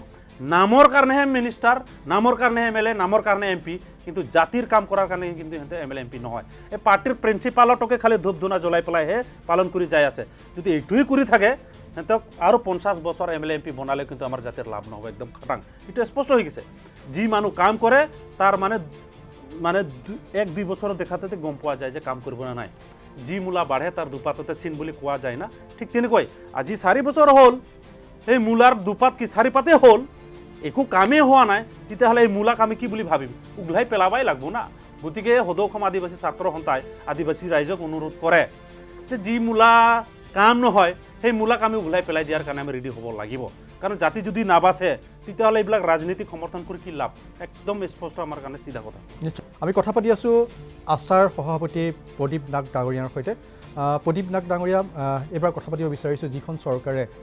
দুৰ্নীতিৰ বিৰুদ্ধে শূন্য সহনশীল বুলি কয়, সেইখন চৰকাৰতে দিনতে কিন্তু আপোনালোকৰ যি ৱেলফেয়াৰ বৰ্ড আছে তাত কিন্তু দুৰ্নীতি সংঘটিত হৈছে বুলি অভিযোগ উত্থাপিত হৈছে। একেদৰে শিক্ষাৰ্থীসকলৰ নামত যি ধন আহিছিলে তাতো ব্যাপক খেলিমেলি হৈছে বুলি অভিযোগ উত্থাপিত হৈছে। নিশ্চয়, যিটো লিষ্ট বনাইছে তেখেতসকলে 2-3 বাৰে বনালে, তাত কিন্তু সেলফিছ হিচাপত কাম কৰাটো আমি দেখা পাইছোঁ। আজি ৰুলিং গভৰ্ণমেণ্ট বা তেখেতসকলে কোনোবা ৰিপ্ৰেজেণ্টেটিভ হৈ পেলাই আজি ইলেকশ্যনত আহিলেতো ভাল কথা, আমি ভাল পাইছোঁ। কিন্তু কিছুমান আমাৰ জাতীয় সংগঠনৰ লগত আলোচনা কৰিছে, ছ'চিয়েল অৰ্গেনাইজেশ্যনৰ লগত আলোচনা কৰিছে, কিন্তু আদিবাসীয় সংগঠনকেইটাৰ লগত কিন্তু কোনো আলোচনা কৰা নাই। আদিবাসীয় নামত যিকেইটা ছ'চিয়েল অৰ্গেনাইজেশ্যন আছে সিহঁতৰ লগত কিন্তু এক বন্ধু আলোচনা কৰা নাই। তেখেতসকলৰ একো এডভাইচটো বাদ দে, আলোচনা মৰ্মে যিটো কৰিব লাগিছিল সেইটো কৰা নাই। আৰু ঠিক তেনেকৈ তেখেতসকলে কি কৰিছে, নিজৰ যিটো লিং লাং থকা মানুহৰ নামবিলাকে আহিল, তেখেতে এই লিষ্টৰ মতে পাব নাপাব সেইটো চেক কৰা নাই। আৰু যিটো গাইডলাইন্স আছিল তেখেতৰ চৰকাৰ ফালৰ পৰা, সেই গাইডলাইন্স হিচাপতো কৰা নাই। মাত্ৰ তেখেতসকলৰ যিটো ভাল সম্পৰ্ক, ভাল লিংক থকা মানুহবিলাকৰ নামটো দি পেলাই তেখেতসকলে পাৰ কৰিছে। আৰু য'ত নেকি তেখেতসকলে ঢল বজাই আছে যে আদিবাসী জনগোষ্ঠীসকলৰ কাৰণে বিৰাট ভাল কাম কৰি আছোঁ, তেখেতসকলক আমি এডুকেশ্যনেল লেভেলত বহুত সাহায্য প্ৰদান কৰি আছোঁ বুলি। কিন্তু প্ৰকৃততে যদি চাই, আজি 1947 পৰা কিমান আদিবাসীক তেখেতসকলে ডেভেলপ কৰিছে এইটো লিষ্টটো দেখাই দিব পাৰিব নেকি তেখেতসকলে? নিশ্চয় আমিতো হিচাপ কৰি দেখাব পাৰিম যে তেখেতসকলে আমাক কেইজনক পঢ়াইছে, কেইজনক সাহায্য দিছে। আজি 5,000 টকা পাবৰ কাৰণে তেখেতসকলক আমি অনুৰোধ কৰিলেও 10-12 বাৰ গুৱাহাটীত আহিব লাগে। এই 5,000 টকা 5 বাৰ যদি আহিব লাগিলে এই 5,000 টকা কিমান হৈ থাকিব? 1,000 হৈ থাকিব। 1,000 হৈ যোৱা নিচিনা হয়। 5,000 টকাৰ কাৰণে যদি আমাৰ মানুহ বাৰে বাৰে দিছপুৰ বা গুৱাহাটী আহিব লাগে, তেতিয়াহ'লে এই স্কলাৰশ্বিপটো দিয়াতকৈ নিদিয়াই ভাল। তেখেতসকলৰ এই 5,000 টকাৰ কাৰণে ইমান লভ যে দিব নোখোজে আৰু ফৰ্মালিটি ইমান দেখায় য'ত নেকি আমাৰ মানুহ ঢুকিয়ে নাপায়, আৰু কাগজ পত্ৰ ইমান বিচাৰে য'ত নেকি আমাৰ মানুহ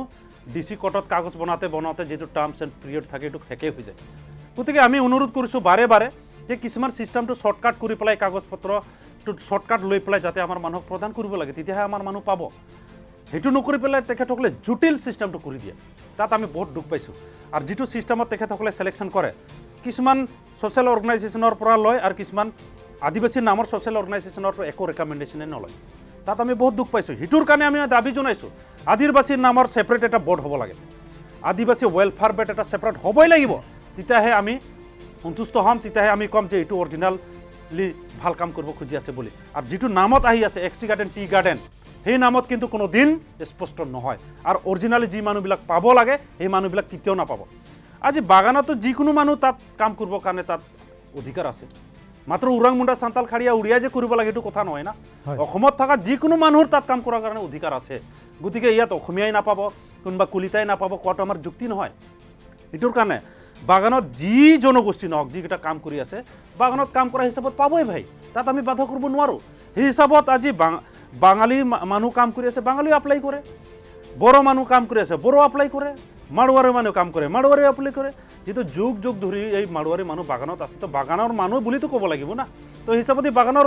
থকা হিচাপত পাবই লাগিব। তাত যদি আমি কওঁ এই বাগানীয়া মানুহ নহয়, কিবা মানুহ নহয়, এইটোতো নাচাজে। গতিকে সেইটোৰ কাৰণে নামতে খেলি মেলি আছে।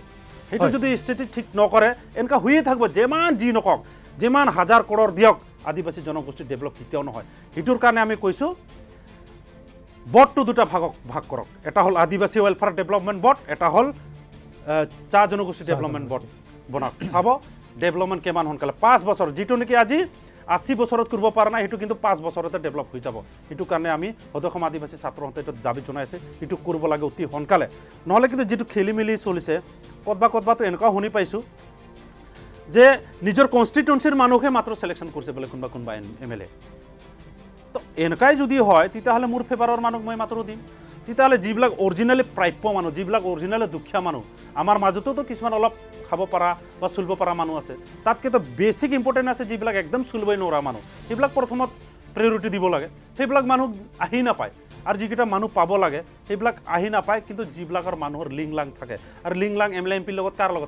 কাৰ থাকে যিবিলাক অলপ চালাক চতুৰ মানুহ, এইবিলাকহে MLA MP লগত লিংলাং থাকে। একদম দুখীয়া শ্ৰেণীৰ মানুহ, যিবিলাক মানে একদম দুখীয়া বা আনএডুকেটেড হিচাপত থাকে, সেইবিলাকৰ মানুহটো MLA MP ওচৰত যাবই সাহস নকৰে। তেতিয়াহ'লেতো কোনো দিনে নাপাব এইবিলাক সাহায্য। গতিকে সেইখিনি ক'ব খোজোঁ, আজি আদিবাসী বৰ্ডটো, আদিবাসী ৱেলফেয়াৰ বৰ্ডটো ছেপাৰেটলি কৰক, আৰু চাহ জনগোষ্ঠীটো একটা ছেপাৰেটলি কৰক। তেতিয়াহ'লে ডেভেলপৰ কথা একদম অতি সোনকালে হ'ব। এইটো একদম স্পষ্ট, একদম ক্লিয়াৰ। হয়, দেখিবলৈ পোৱা গৈছে প্ৰতিটো ক্ষেত্ৰতে আপোনালোকে প্ৰতাৰিত হৈ আহিছে। আপোনালোকক প্ৰতিশ্ৰুতি দিয়ে, সেই প্ৰতিশ্ৰুতি পালন নকৰে, বাৰে বাৰে আপোনালোকে বিমুখ হ'বলগীয়া হয়। আপুনি কিছু সময় পূৰ্বে কৈছিলে যে আছুক আপোনালোকে জ্যেষ্ঠ ভাতৃ হিচাপে ধৰে বা তেওঁলোকক সেই ধৰণে আপোনালোকে ভাবে।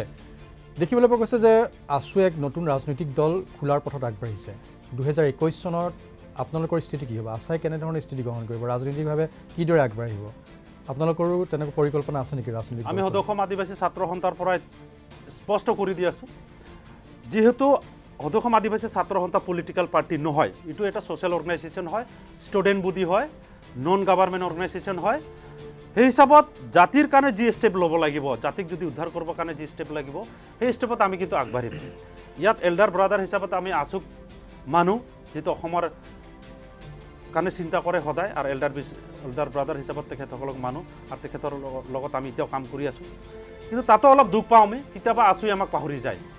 সৰু ভাই হিচাপত আমাক কিন্তু কেতিয়াও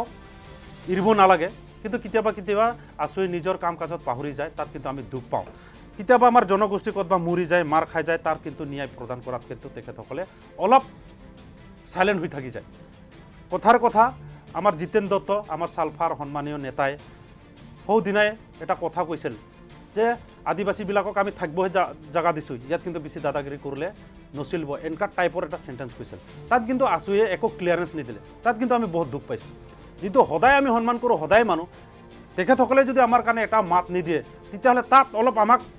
ডাউট থাকি যায় যে আমাক কি বুলি ভাবে, মাত্ৰ প্ৰয়োজনতহে আমাক বিচাৰে না এভৰি টাইম আমাক লাগে, সেই বস্তুটো তেখেতসকলে আমাক স্পষ্টকৰণ কৰিব লাগে। ঠিক তেনেকৈ সদৌ অসম আদিবাসী ছাত্ৰ সন্থাই আমাক যদি কোনেও সহায় নকৰে তথাপিওতো আমাৰ জাতিৰ স্বাৰ্থত আমিতো কিবা না কিবা এটা কাম কৰিবই লাগিব।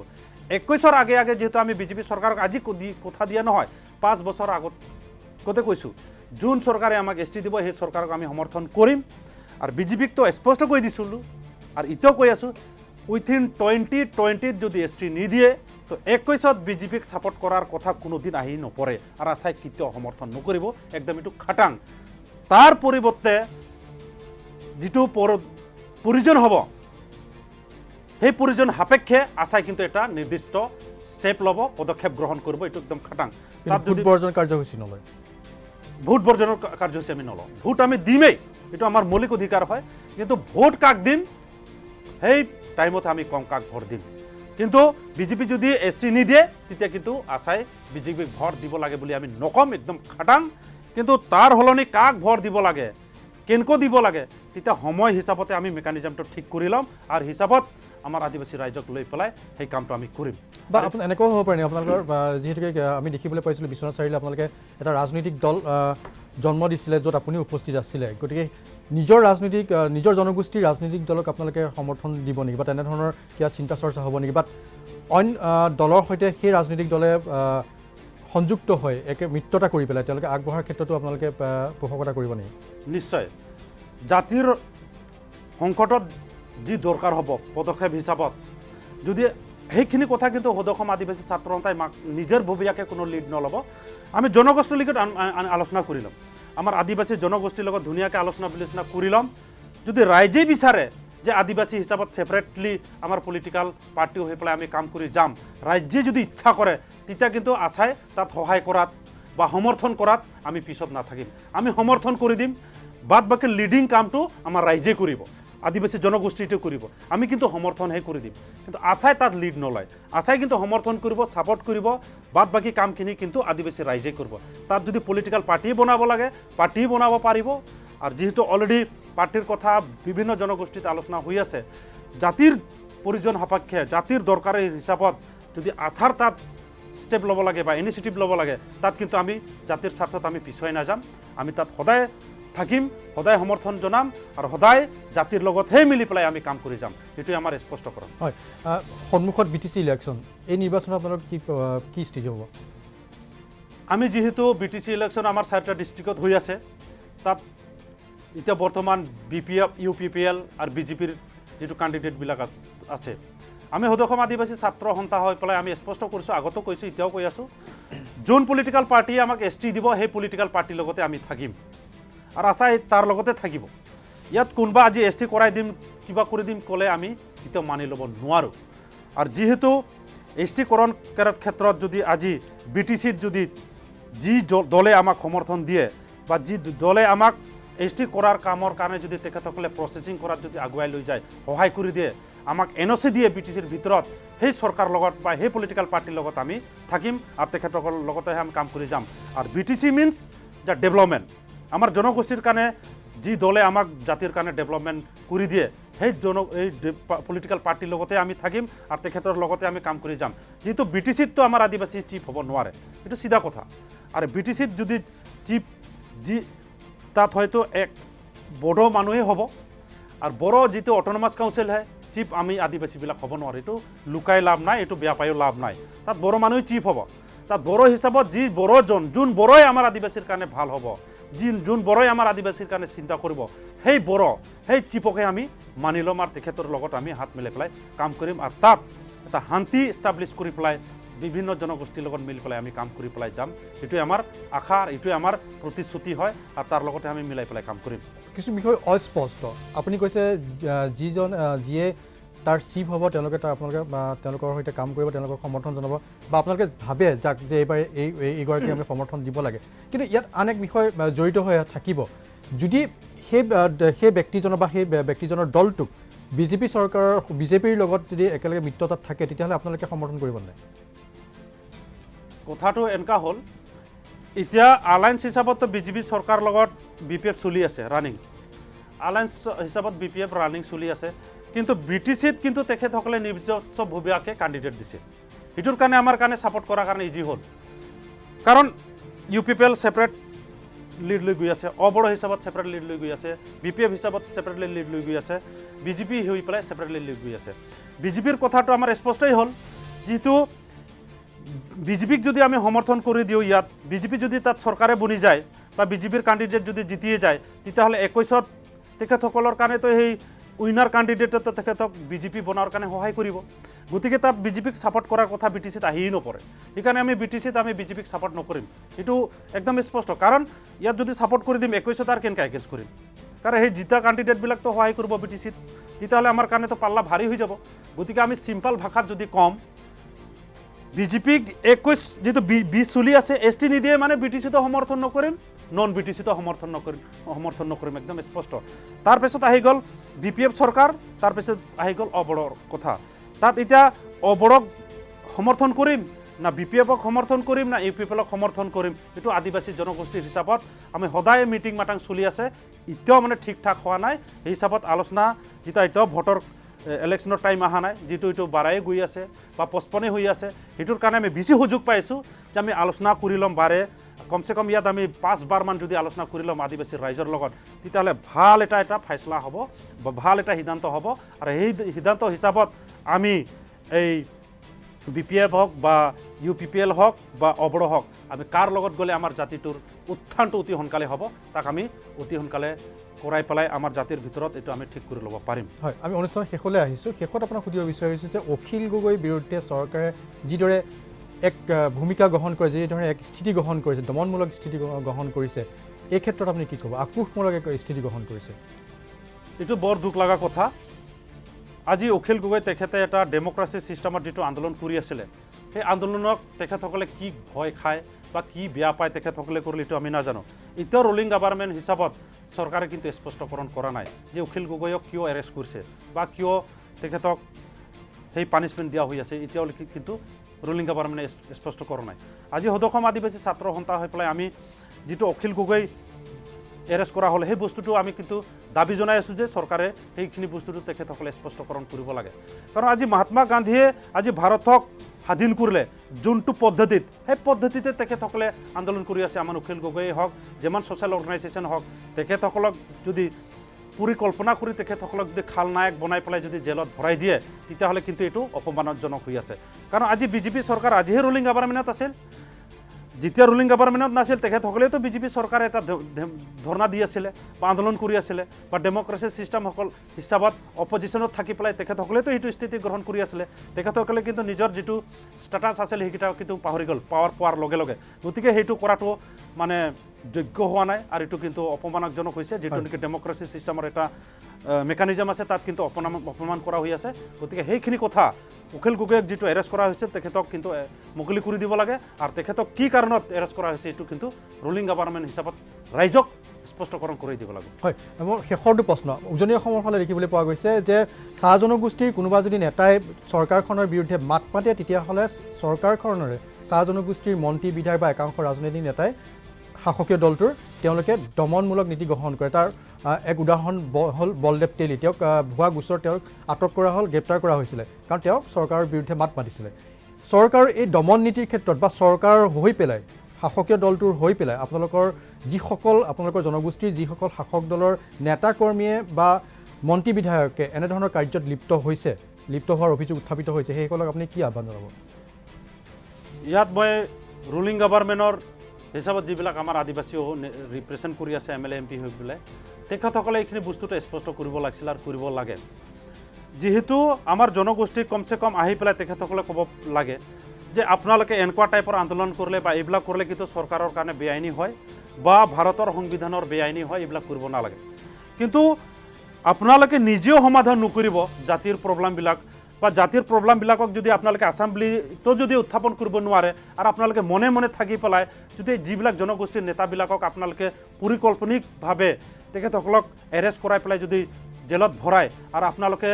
হিটলাৰ হিচাপত যদি আপোনালোকে চৰকাৰ চলাব খোজে তাৰ কিন্তু পৰিমাণ আপোনালোকে নিজে পাই ল'ব কাৰণ আমি ধৰ্মীয় বিশ্বাস কৰোঁ আমি সবে এটা নিজৰ নিজৰ এটা ধৰ্ম আছে সেই হিচাপত কিন্তু সবৰে ভগৱান আছে আজি আপোনালোকৰ হাতত পাৱাৰ আছে বুলি যি ইচ্ছা সেই ইচ্ছা যদি কৰিব খোজে তেতিয়াহ'লে এনেকুৱা টাইম এনেকুৱাও আহিব পাৰে যোন দিন নেকি আপুনিও হাল্লা কৰিলে আপোনাৰ হাল্লাটো কোনে শুনি নাপাব ৰুলিং গভৰ্ণমেণ্ট আজিহে আছে কালি ক'ত যাব কাৰণ চৰকাৰৰ ৰুলিং গভৰ্ণমেণ্ট কিমান 5 বছৰে তাৰপিছত ক'ত যাব গতিকে সেই বস্তুটো আপোনালোকে অলপ খেয়াল কৰিব লাগে আপোনালোকেও মানুহ হয় আপোনালোকে ধৰ্ম আছে আপোনালোকৰো নিজস্ব এটা ধৰ্ম আছে এই ধৰ্মক সন্মান ৰাখি পেলাই যাতে মানৱ হিচাপত মানুহ গণ্য কৰি পেলাই কাম কৰি যাওক তেতিয়াহ'লে আপোনালোকক ভগৱানো চাব আৰু আপোনালোকে যি কাম কৰি আছে তাত আপোনালোকে কিন্তু ভাল এটা নাম পাব অন্যথা আপোনালোকে যেনেকুৱা বেলেগক পানিছমেণ্ট দি আছে সেই পানিছমেণ্ট কিন্তু আপোনালোকৰ ওপৰত কিন্তু এদিন লাগি যাব পাৰে গতিকে সেইখিনি কথা আমি ইমান বুজাই ক'ব খোজা নাই নিশ্চয় আৰু সেইখিনি কথা আপোনালোকে অলপ চিন্তা কৰি পেলাই কাম কৰিব লাগে যোনটো ইনজাষ্টিছ এইটো আমি সকলোৱে ইনজাষ্টিছ বুলি কওঁ কিন্তু যিটো জাষ্টিছ হয় তাক কিন্তু জবৰদস্তি আপোনালোকে ইনজাষ্টিছ কৰাবৰ কাৰণে আপোনালোকে সজালে কিন্তু ভাল নহ'ব নিশ্চয় আমি বিদায় ল'ব লাগিব আমাৰ এই বিশেষ অনুষ্ঠান আমি ধন্যবাদ জনাইছোঁ আদিবাসী ছাত্ৰ সন্থাৰ সভাপতি প্ৰদীপ নাগ ডাঙৰীয়া আপোনাক ধন্যবাদ জনাইছোঁ আমাৰ এই অনুষ্ঠানত আমি অংশগ্ৰহণ কৰাৰ কাৰণে আৰু আমি আশা কৰিছোঁ আদিবাসীসকলৰ সকলো সমস্যা সমাধান কৰাৰ ক্ষেত্ৰত চৰকাৰখনে আগবাঢ়ি আহিব আমি বিদায় লৈছোঁ আসাম টক্সৰ বিশেষ অনুষ্ঠান খবৰৰ পৰা